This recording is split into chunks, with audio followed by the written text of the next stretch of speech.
রাঁধুনি রোস্ট মসলা দিয়ে ঘরে একদম পারফেক্ট রোস্ট বানিয়ে ফেললাম। বিশ্বাস করো খেতে যে এত পরিমাণে মজা হবে সেটা আগে ভাবতেই পারিনি। আর এত মজাদার রোস্ট বানানোর রেসিপি কিন্তু আজকে A to Z দিয়ে দিব। সো হ্যালো গাইজ, আসসালামু আলাইকুম। আখি ব্রাইট নিউ ব্লগ ইজ ইটি। কেমন আছো সবাই? আই হোপ সবাই ভালো আছো। তোমাদের দোয়া আর আল্লাহর রহমতে আমি অনেক ভালো আছি। রোস্ট বানানোর জন্য আমি প্রথমেই কিন্তু ফ্রিজ থেকে রোস্টের মুরগিটা বের করে নিয়েছি, তার সাথে খাসি মুরগির মাংসটাও বের করে নিয়েছি। তারপরে এখানে আমি কাজু বাদামটা ভিজিয়ে রাখছিলাম, আর এটাই কিন্তু এখন আমি ব্লান্ডারে পেস্ট করে নিয়েছি। এখন রোস্টের মুরগিতে একটুখানি লবণ লেবুর রস দিয়ে মাখিয়ে রেস্টে রাখার কারণ লবণ আর লেবুর রসটা মাংসের ভিতরে পৌঁছে যাবে, তাতে আমার মাংসটা ভাজতে সুবিধা। এবার রোস্টের মশলাটা তৈরি করে নিব। তার জন্য আমি রোস্টের মশলা অর্ধেক খানিক নিয়ে নিয়েছি, তার মধ্যে কিন্তু আমি মিষ্টি দই দিয়ে দিই। তোমরা চাইলে টক দইটাও দিয়ে দিতে পারো, আমার মতে মিষ্টি দইটা দিলেই বেশি ভালো লাগে। দই আর মশলার মধ্যে একটুখানি পানি দিয়ে মিশিয়ে নিচ্ছি। যেহেতু আমি মিষ্টি দই দিচ্ছি, তার মধ্যে কিন্তু একটুখানি লেবুর রসটাও চিপে দিয়ে দিচ্ছি। এবার এই মশলাটা এক সাইডে রেখে দিয়ে কিন্তু এখানে আমি রোস্টের মুরগিটা তেলে ভেজে নিয়ে নিব। তার জন্য একটা প্যানে আমি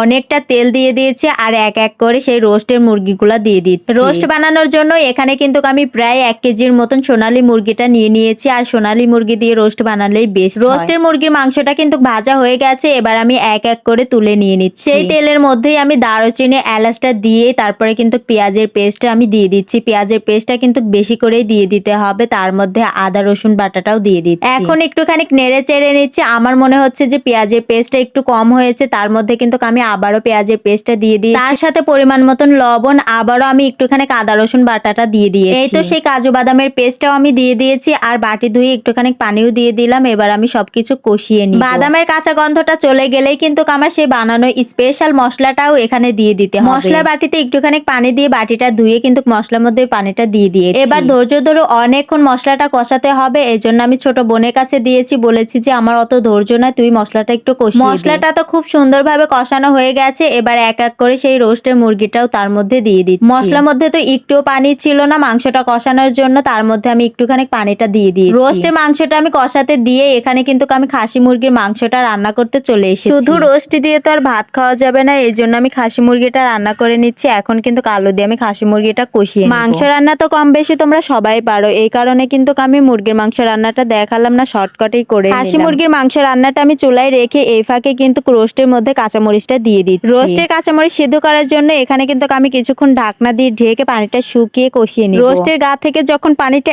একদম শুকিয়ে যাবে, তখনই কিন্তু আমি রোস্টের মধ্যে লিকুইড দুধটা দিয়ে দিব। দুধটা দেওয়ার পরে চুলাটা বাড়িয়ে জাল করে নিতে হবে। বাড়িয়ে জাল না করলে কিন্তু রোস্টটা একদম শক্ত হয়ে যাবে, খেতে ভালো লাগবে না। রোস্টটা হওয়ার আগে দিয়ে কিন্তু 1 চামচ তার মধ্যে আমি চিনিটা দিয়ে দিয়েছি। তোমরা যদি মিষ্টি না খেতে চাও তাহলে চিনিটা স্কিপ করতে পারো, তবে চিনিটা দিলে রোস্টটা কিন্তু ঝাল টক মিষ্টি হবে, খেতে বেশ ভালোই লাগে। এই তো আমার স্পেশাল রোস্টের রান্নাটা কিন্তু প্রায় শেষের দিকে, আমি লাস্টে কিন্তু একটু চেখে নিচ্ছি যে কেমন হয়েছে। সবশেষে এখন কিন্তু আমি পোলাওটা রান্না করে নিয়েছি। একদম সিম্পল ভাবে পোলাওটা রান্না করব। প্রথমে আমি তেলটা দিয়ে দিয়েছি, তেলের মধ্যে চাউলটা ভেজে নিচ্ছি। যেহেতু আমি রোস্ট বানিয়েছি, আর রোস্টের সাথে তো পোলাওটা জমে যাবে, আর রোস্ট পোলাও মানেই তো মরক পোলাও হয়ে যায়। আমার ছোট বোন তো আমার কাছে আবদার করেছে সে মরক পোলাও খাবে, আমি তো রোস্ট আর পোলাওটা দিয়ে ওকে বুঝিয়ে দিয়েছি যে এটাই হচ্ছে মরক পোলাও। এই তো পোলার চাউলটা ভেজেই কিন্তু তার মধ্যে পানিটা দিয়ে দিয়েছি। পানিটা কিন্তু আমি মেপে দিয়েছি, পানি মেপে দিলে কিন্তু পোলাওটা ঝুরঝুরে।